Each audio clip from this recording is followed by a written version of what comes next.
Olá, sejam bem-vindos aos Sonhos Entre Linhas. Eu sou Bruna, sua narradora. Como sabem, aqui narramos quiz, frases de personalidades, biografias e contos, livros, e hoje daremos continuação ao livro pedido em vestibulares, Quincas Borba, de Machado de Assis. Os vestibulares que pedem esse livro encontram-se na descrição. Nesse vídeo você encontrará do 26º ao 30º capítulo. 26º capítulo. Capítulo 26. Parece que ela os compra em alguma fábrica misteriosa, pensou Rubião descendo o morro. Nunca os vi como hoje. Seguiu-se a mudança para a casa de Botafogo, uma das herdadas. Foi preciso alfaiá-la. E ainda aqui o amigo Palha prestou grandes serviços ao Rubião, guiando-o com o gosto com a notícia, acompanhando-o às lojas e leilões. Às vezes, como já sabemos, iam os três, porque há coisas, dizia graciosamente Sofia, que só uma senhora escolhe bem. Rubião aceitava agradecido e demorava o mais que podia às compras, consultando sem propósito, inventando necessidades, tudo para ter mais tempo a moça ao pé de si. Esta deixava-se estar, falando, explicando, demonstrando. 27º capítulo. Capítulo 27. Tudo isso passava agora pela cabeça do Rubião, depois do café, no mesmo lugar em que o deixamos sentado, a olhar para longe, muito longe. Continuava a bater com as borlas do chambre. Afinal, lembrou-se de ir e ver o Quincas Borba e soltá-lo. Era a sua obrigação de todos os dias. Levantou-se e foi ao jardim, ao fundo. 28º capítulo. Capítulo 28. Mas que pecado é este que me persegue? Pensava ele andando. Ela é casada, dá-se bem com o marido é meu amigo, tem-me confiança como ninguém. Que tentações são estas? Parava, e as tentações paravam também.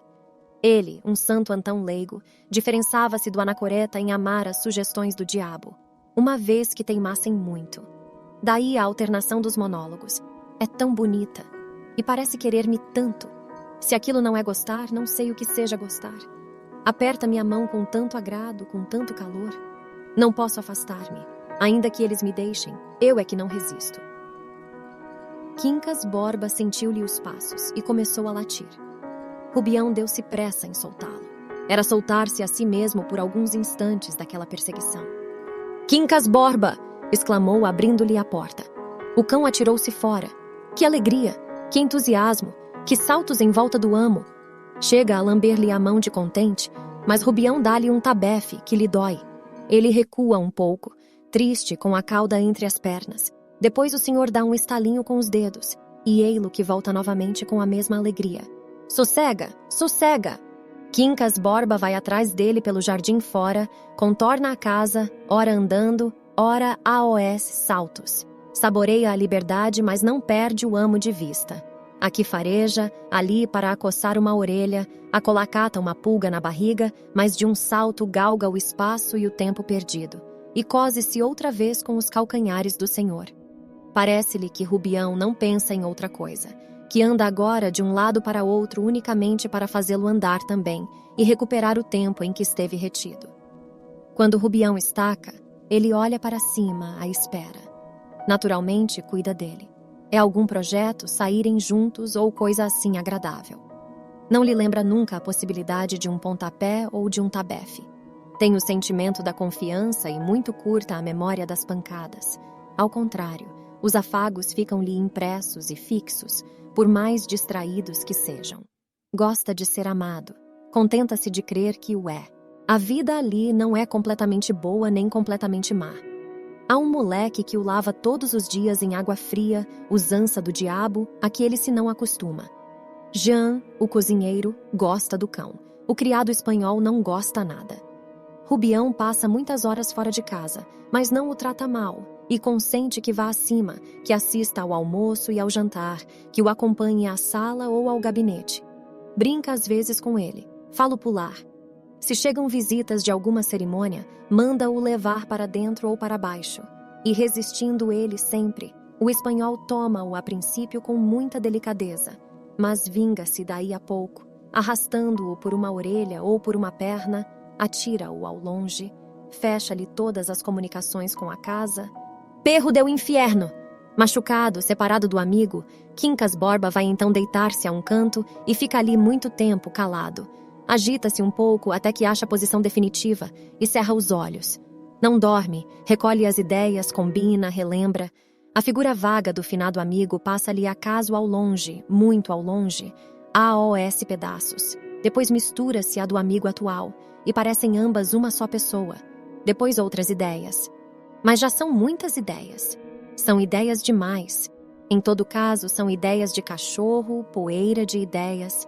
Menos ainda que poeira, explicará o leitor. Mas a verdade é que este olho que se abre de quando em quando para fixar o espaço, tão expressivamente, parece traduzir alguma coisa que brilha lá dentro, lá muito ao fundo de outra coisa que não sei como diga, para exprimir uma parte canina, que não é a cauda nem as orelhas, pobre língua humana. Afinal, adormece. Então as imagens da vida brincam nele, em sonho, vagas, recentes, farrapo daqui, remendo dali. Quando acorda, esqueceu o mal. Tem em si uma expressão que digo seja melancolia para não agravar o leitor. Diz-se de uma paisagem que é melancólica, mas não se diz igual coisa de um cão. A razão não pode ser outra senão que a melancolia da paisagem está em nós mesmos, enquanto que atribuí-la ao cão é deixá-la fora de nós. Seja o que for, é alguma coisa que não há alegria de há pouco, mas venha um assobio do cozinheiro, ou um gesto do Senhor, e lá vai tudo embora, os olhos brilham, o prazer arregaça-lhe o focinho, e as pernas voam que parecem asas. Capítulo 29. Capítulo 29. Rubião passou o resto da manhã alegremente. Era domingo. 2 amigos vieram almoçar com ele, um rapaz de 24 anos que roía as primeiras aparas dos bens da mãe e um homem de 44 ou 46 que já não tinha que roer. Carlos Maria chamava-se o primeiro, Freitas o segundo. Rubião gostava de ambos, mas diferentemente. Não era só a idade que o ligava mais ao Freitas, era também a índole deste homem.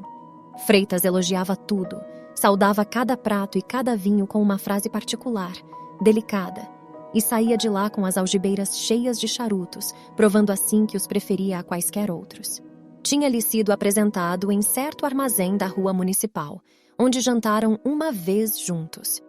Contaram-lhe ali a história do homem, a sua boa e má fortuna, mas não entraram em particularidades. Rubião torceu o nariz. Era naturalmente algum náufrago, cuja convivência não lhe traria nenhum prazer pessoal nem consideração pública. Mas o Freitas atenuou logo essa primeira impressão.